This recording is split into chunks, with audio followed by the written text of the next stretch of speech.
Who am I? Richard Kazimer, media veteran. Why I got in radio is because I'm good with a knife. Contributor in Perth, Australia. Our friend Richard Kazimer in the United States. How are you guys enjoying the 19th century? Is that working out for you? How can you say, I'm not making fun of you as a race, I'm making fun of you as black performers? I think as a country, Americans are as patriotic as the most rabid UK football hooligan. Who am I? Richard S. Kazimer. Like I said before, I don't know whether we really do assign him Mission Impossible, but we do like to catch up with him, and we do like to, if we possibly can, set him some fairly hard challenges. Richard Kazimer joins us from the US. Good morning, sir. You know, at my age, everything is a hard challenge, but I will do my best as always. Well, you know something, there's nothing wrong with a hard challenge. In fact, they tell me that a hard challenge is actually good for you. Hit me. I was expecting you to say, at least it's a change from them telling me everything is bad for me. You're the only other person on the planet that I talk to, and nobody else tells me that. I take whatever you say as gospel. We've got to get you out a bit more, I can see that. Hey, something that has popped up here, and of course, God bless your little cotton socks. It was something very much we got from you guys. That wonderful little pastime, and I use it advisedly, Scientology. It's certainly been in the news over here. To a certain extent, has been given very much an air of legitimacy by many of the celebrities who are into it in the United States. This is true, and a little backstory here is that Scientology was developed by science fiction writer L. Ron Hubbard. Now, science fiction writer Isaac Asimov wrote a lot of books on the Bible, but he never started his own religion, as it were. Wasn't it said, though, that L. Ron Hubbard had worked out that the way to make money was to start a religion? Well, he first started Dianetics. It was a self-help book, and then Scientology was an offshoot of that, which is also a self-help religion, and I use the term loosely, being that he believes all humans were descended from extraterrestrials, and we are all immortal spiritual beings who have forgotten our true nature. And now the only way to get back your true nature is through spiritual rehabilitation that Scientologists call auditing. Auditing? You have to pay. I thought that's what my accountant did. So what they're saying is you aim to consciously re-experience painful or traumatic events in your past in order to free yourself of the negative effects. Well, anybody who met any one of my ex-wives will get the same thing. It won't cost them half as much. In 1993, the Internal Revenue Service here in the United States... By the way, if you're wondering who he's talking about there, the IRS is better known as the tax man. The IRS granted full tax exemption to all of Scientology churches, missions, and their offshoot organizations. So that means they were legitimized, at least in the IRS's eyes, as being a religion based on the criteria that they operated exclusively for religious and charitable purposes, regardless of the fact that the charities began and usually remained within the Scientology organization. But they are indeed qualified as a legitimate religion. Actually, it's quite interesting because they're saying that it's for that reason here that they don't want to have some sort of an inquiry, and an independent senator by the name of Nick Zeffon here in Australia is desperate to hold an inquiry, and of course there have been many people who've made submissions to him who've managed to get themselves out of Scientology and haven't had some particularly enlightening things to say. Seems both the major political parties here don't want to touch it, and I suspect for probably the same reason that many would shy away from it in the US. It's seen as being a freedom of religion thing, but it strikes me as odd. One of the things they're concerned about here is, does it bring into focus the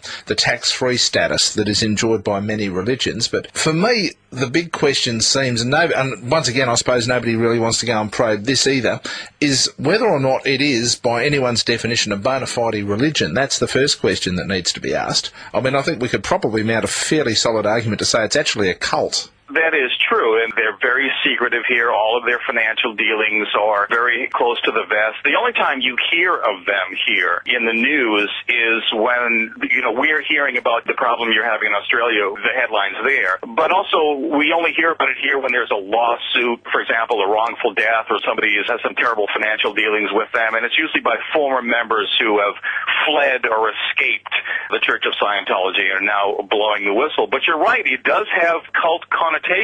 Some would argue that the Church of Scientology is nothing more than like the Branch Davidians, David Koresh's group, or even the ultra-right conservative political group, The Family, which is making a lot of news here. It's congressmen and senators who live in a secretive mansion on C Street in Washington, D.C. The only difference is the Church of Scientology has better lawyers than most cults. Yeah, well, probably also because of the size of it. I dare say, and all of those other things that you've mentioned, in terms of their size, and I dare say when we're talking about their size, not only in numbers of members, but probably also in numbers of money, are significantly smaller. Groups like this, you don't know what their membership is unless they tell you, unless they release figures that they are X thousands strong. You don't know who is a member of the Church of Scientology unless they are a celebrity. I don't know anybody in my walk of life that is a Scientologist, but we know that John Travolta, Kirstie Alley, Tom Cruise, Katie Holmes, etc., they generate considerable publicity for Scientology. I was going to say Scientology clearly gets a lot of mileage out of those sort of people, and obviously that's one of the reasons why I dare say they've been cultivated. In a benign sort of way, though, because whenever any celebrity is associated with Scientology, particularly in the press, it's very low-key. Like, it'll say Tom Cruise practices Scientology.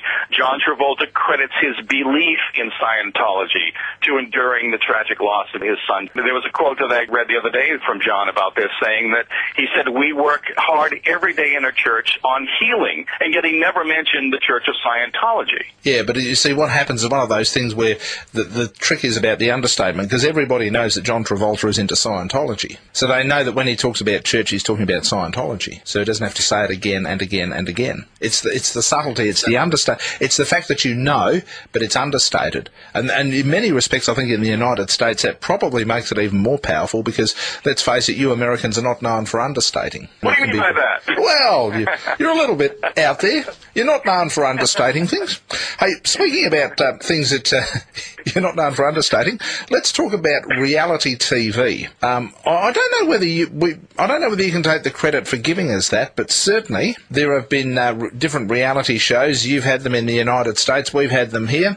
All they are is the same show, but they've just been made for the local market. How has reality TV lasted so long? This is what I'd like to know, because I don't know about you, but I sort of worked out a long time ago, there's nothing actually real about reality TV. We've had reality television here in America since the 1940s and 50s. Classic examples are Candid Camera, Alan Funt's famous show, This Is Your Life, and then game shows that just blatantly humiliated people in hopes that they would win a washer or a dryer. Queen for a Day was a famous game show reality show in the 50s. In 1973, we probably had the first true reality show involving the Loud family. It was a PBS 12-part series, very affluent family, covered everything from homosexuality to divorce. It was very highly popular, but it was a very voyeuristic glimpse into our own dirty little secrets, and it set the stage for all reality-based shows to follow. And then from the 80s through today, most of our popular reality shows are either direct copies or hybrids from successful European reality shows, UK shows, and Japanese game shows, like The Real World, Big Brother, Survivor, Amazing Race. And actually, it's incredible how many shows that we actually get from Japan. We just don't realise it. A lot of those game shows, competitive shows, are Japanese. You look at Iron Chef America. For years, they ran the original Iron Chef competitive cooking show on the Food Network, and Japan's just stopped making them, so the Food Network over here decided to make their own series, and it's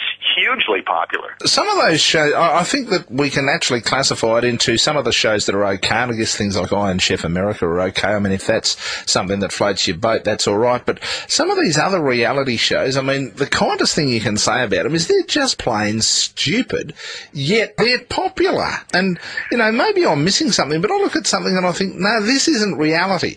And I always hark back to an episode of Survivor here in Australia, the Australian version. And supposedly these people are catching this wild pig. Now, I've got to tell you, I don't know if you've ever seen an Australian wild pig, but that porker had some serious anaesthetic in it. Because if you have a go at a wild pig here in Australia, you better get it on your first go, because it will never give you a second go. It will rip you to shreds. And I remember watching this and I thought, I know straight away this is absolute garbage, Richard, because if they'd had a go at a wild pig like that, it would have turned around and gone, oh, is that right? I don't want to disillusion anyone, but having worked both sides of the camera, there is absolutely nothing in reality shows that hasn't been staged, scripted, or choreographed. Nothing is ever left for chance.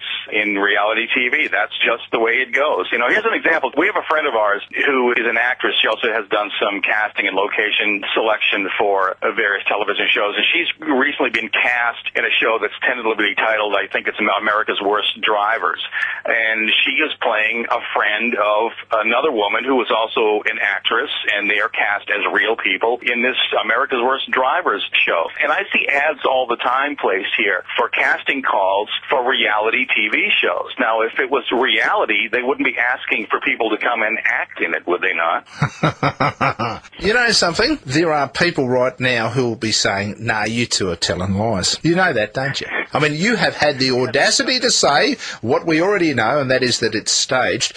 Yet, if you were to do reality TV properly, you would just film something and leave it to chance, even though you might have to film hours and hours and hours and days and days and days and weeks and weeks and weeks of stuff. But when you did get something good, you'd actually get something really good, like take that episode of Survivor. Had they not anaesthetised that porker, the reality TV result when they tried to catch it would have been extremely good. I mean, you'd have been looking for half a dozen new contestants, but mate, everything has its collateral damage. There are fishing shows here where they put a fish on the hook because it's like watching paint dry. You get a guy standing there with his line in the water, and of course you want to see a fish on the end of the hook. Again, nothing is left to chance, but people love these shows. You know, there's not an hour of the day in U.S. television where you cannot watch a reality show. It is on just about every single channel you can imagine and on every single subject you can imagine. My favorite is, I forget what it's called, but it's women picking out wedding gowns. And this is like watching chiffon dry. It's a half hour of watching mothers, mothers-in-laws, bridesmaids, and the bride picking out a wedding gown. And that's it. It is hugely popular, so there's no accounting for taste. But these shows wouldn't be on if they weren't making some money. Yeah, I appreciate that. And I'm always the first to say, well, hey, you know, you do something if it works.